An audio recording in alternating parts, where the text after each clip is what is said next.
Dear friends, May the 15th, that is today, marks the day in which our Basilica of Bom Jesus was consecrated.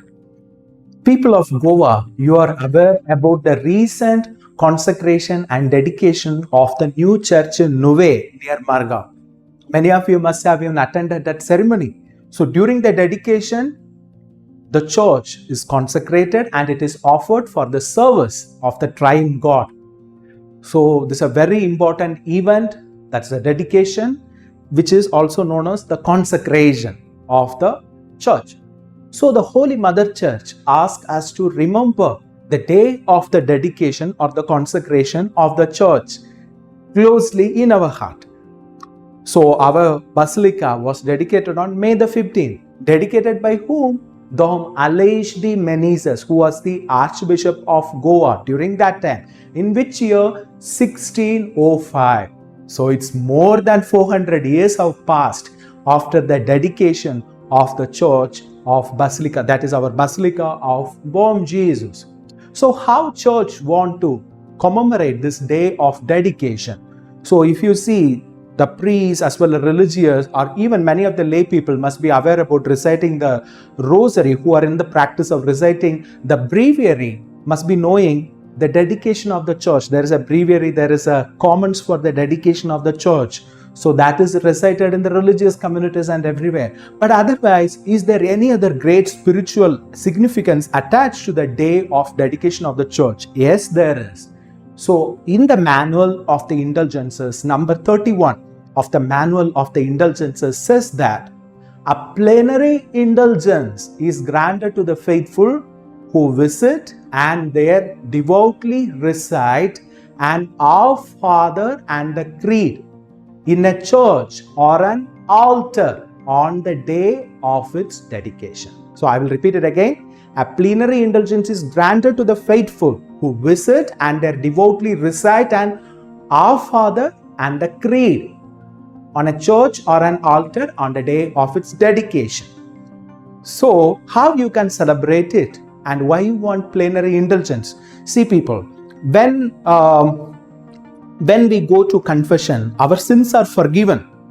And the eternal punishment associated with the sin, every sin has got two types of punishments. One is an eternal punishment, severe in connection with God our Father from our God. Eternal punishment. And another one is temporal punishment. What? Like punishment due to the earth. Two punishments are there.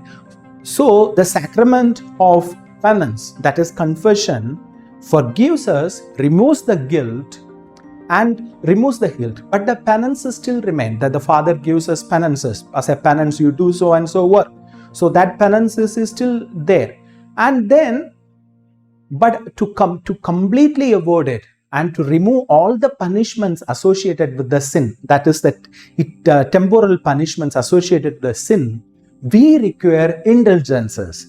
So another an example I would say you, for example, there is a guy who is very much interested in playing football. So as he was playing football, the ball went and crashed into a house's window. The house's window got broken. But he was sorry about it. I'm very sorry that such a thing has happened. The owner was so happy to forgive him. No issues, nothing. But still, he has the obligation to pay for the repair of the windows, isn't it? It's the common sense, you can see. The same way, every sin is like a damage caused in the order set by God.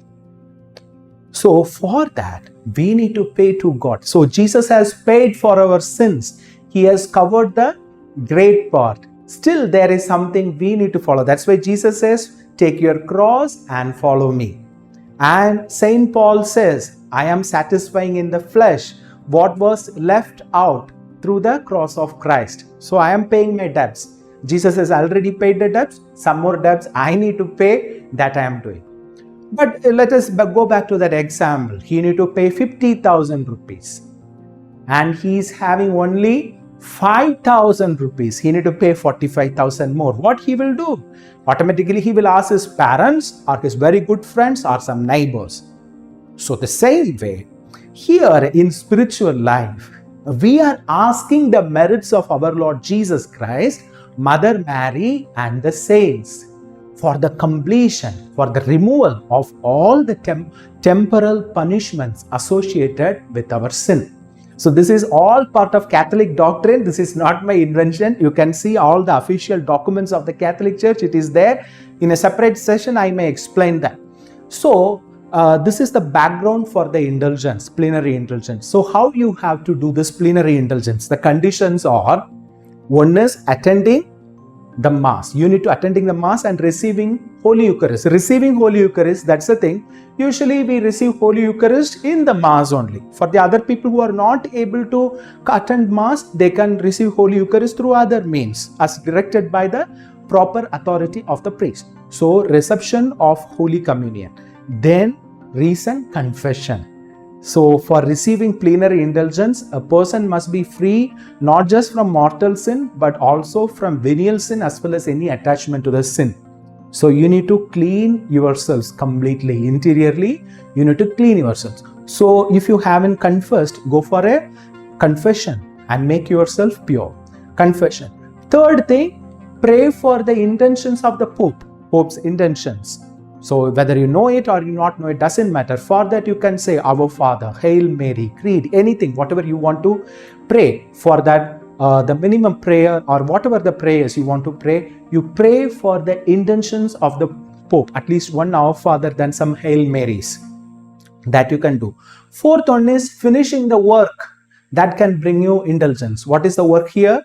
You are coming here, coming to the Basilica, and you need to devoutly recite. See the word, devoutly recite. Devoutly you need to recite and Our Father and the Creed. Our Father prayer you all know very well. And Creed also you know, I believe in God the Father Almighty. That Creed also you need to recite and you will receive a plenary indulgence. So if any of the conditions are not met, you will receive a partial indulgence. That is another one thing. But aim for the plenary indulgence. So what happens if all my indulgences are like another thing? I'm not using any indulgences. If you are not using indulgences, your punishments are still remain. All the punishments associated with that, I mean the debt that you need to pay, which is still remaining. As the example previous which I have explained, if you haven't tried to ask for any people for help, you need to pay 45,000. There is a pending amount. And another also, you have a pending amount that you need to pay. How you need to pay? If you are not able to do that here, you need to do that in the purgatory. So this helps to shorten our purgatory, maybe eliminate it totally also if you follow this frequently and everything. And Saint Francis Xavier was greatly devoted to this indulgences also. Yes, in one of the letters we read that he specially asked the Pope to offer indulgences for the people on the feast of Saint Thomas, especially for Goa. So in indulgences comes again and again in the letters of Saint Francis Xavier. So that is how our Saint Francis Xavier gave importance for these indulgences. So dear people, take this into your heart and put your concentration on it so that all these graces, all these things which are available freely, Jesus said, freely I am giving. So Jesus has given all these things through his cross, and it will teach, the indulgences will teach us the path of humility, to ask help from Jesus and the saints as well as his mother Mary. And through that we can become close and close to Jesus as Saint Francis Xavier was. May God bless you all, and again a happy consecration day of our Basilica of Bom Jesus. God bless you all. Amen.